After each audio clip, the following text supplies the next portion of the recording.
All right, we're back on the program. Let's continue from where we were. Of course, you've heard the PMI reading independent survey that is we're likely going to see from the central bank in the next couple of days if central bank's survey of the manufacturing, what they call the PMI, agrees with what the FBN Quest released this morning, saying there was a recovery in the month of March to 52.8. 4 of the 5 sub-indices were in positive territory in the month we just finished. The highest was for stocks of purchases and the lowest for workforce. And that's where the sticky point is. Employment is still a problem.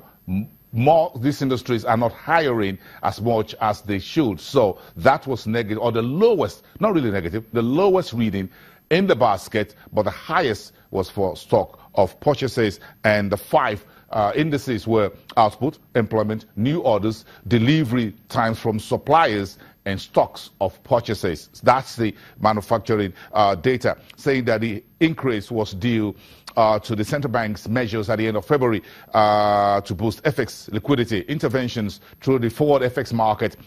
That's via the FMDQ, OTC Securities Exchange, of course, and of course the increased access of FX for invisible transactions for the retail consumer assisted in easing pressure on the naira against the dollar at the parallel market. And you heard over the weekend that the Central Bank of Nigeria says customers have the choice to decide whether to take their travel allowances, what you call the BTAs and the PTAs, or the medicals and school fees in cash, or use their dollar card to do the transactions. The Central Bank says banks should not force customers to use their what you call the debit card, dollar debit card, ATM, to buy those travels and medical allowances. Is called the invisibles. That's the technical word that the central bank has for it. It's been a very interesting first quarter, in particular since February, when the central bank made some announcements easing some of the restrictions that were placed there at the FX market in June last year, when the new floating FX market was introduced. We will get back to the FX conversation down the rest of the programming, but let's get back to some stories making the headlines today as we get in the new month started. The National Assembly, of course, pledged to finalize its work on the budget 2017. This document was presented to the Assembly in December last year, so it spent about 4 months with the National Assembly. A bit of the rancor around this budget in 2016 did not materialize in 2017, so it's ought to have been a bit of smooth sailing. But then here we are, first business day in the month of April, and this document is not yet finalized on by the upper and lower legislative houses. But of course, before the end of last week, the National Assembly says they will complete work on it this month, and let's hold them to that. We have 30 days, or less than that, to see how this comes through. Meantime, the Udoma's Ministry of National Planning and Budget will be looking at the Economic Recovery and Growth Plan document now that the IMF says is a welcome document in the main. What's the latest, the update on this particular document as we enter the second quarter? And that's when business and economy and markets get a lot more interesting. You expect more activities across the board from the second quarter. Once you're done with the budget, everybody gets on to do business. So between April and October, well, that's the most interesting period. So if we don't want to miss this calendar movement. Meantime, the petroleum industry bill is still being kicked around. The Deputy Minister in the Petroleum Resources, Dr. Ibekachukwu, says it's been broken down into 4 parts for easy passage at the National Assembly.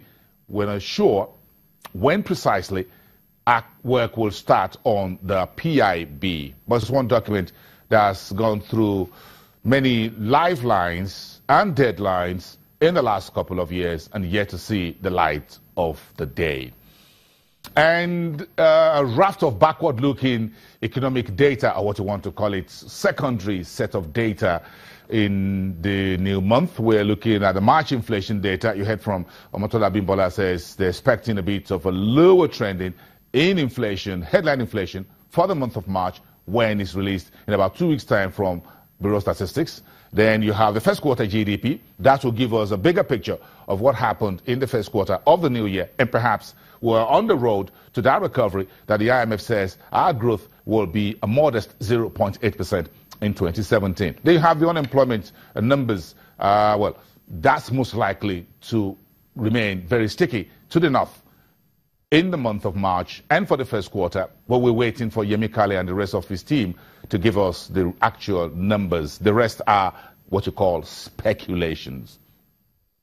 Then move on to what is happening in Keystone Bank. The new managing director, or well, acting managing director, but not entirely a new man, Hafiz Bakari, sent in a 4-paragraph statement to all the bank customers, and he says, being a member of the immediate past board and management of the bank, I have, that is Bakari, the institutional memory, which will be leveraged to the advantage of the bank and all stakeholders, especially customers. So Bakari say he has an experience of where Keystone Bank was coming from, and he's happy to be the one driving the transition period forward under a new board that was announced late last week, with a new chairman, 3 executive directors, 2 non-executive directors will be working together at the transition board. We're looking at when a formal board will be in to take the new investors in Keystone Bank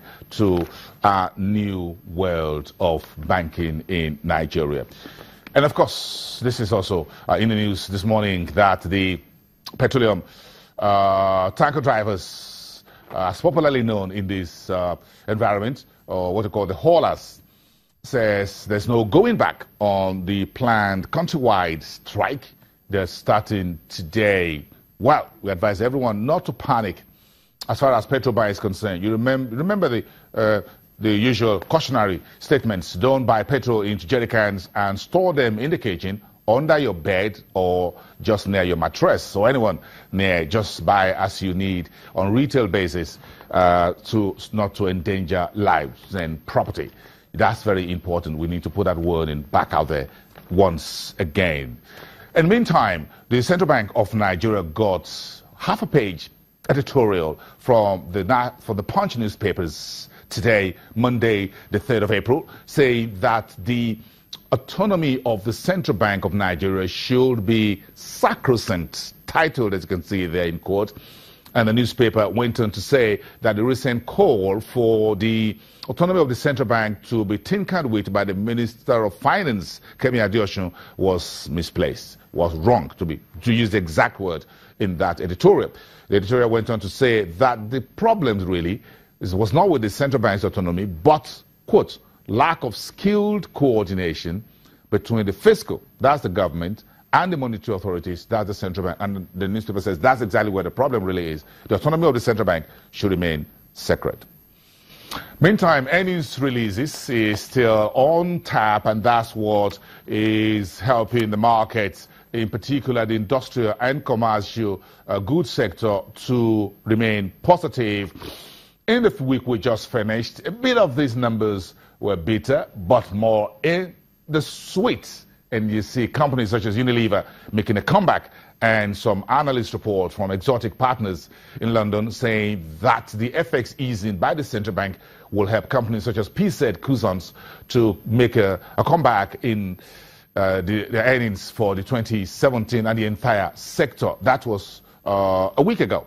So that all tied together with the IMF Article 4 consultation report on Nigeria, saying it welcomes some of the FX restrictions easing by the central bank, but says it has a lot more work to be done. That's Godwin Emefiele and the rest of his team. So now that the central bank has gone with rapid fireworks in the FX market, trying to get the forward FX market fixed, then the retail side, what is the next game plan of Godwin Emefiele, who is the governor of the central bank, been in the saddle for the second year, about almost 2.5 years in the saddle that has been there. So we'll try to fix an eye on what happened in the first quarter, how much was achieved, and what does that point to in the new quarter that we're starting today. And that is what Moses Tule, who is the director in charge of monetary policy the Central Bank of Nigeria will talk to us about in the next couple of minutes. We have him in our Abuja studios for about a minute or two. We'll get to Moses to talk to us on this very important aspect of the market starting today. Everyone's keeping their eyes on the central bank and what it will do next. Of course, on Saturday, you've heard the report that all the bank chief executives were told by the central bank to make sure that bank customers were not compelled to use their dollar ATM card to purchase BTAs, PTAs, medicals, school fees, and whatever. That was the latest on Saturday.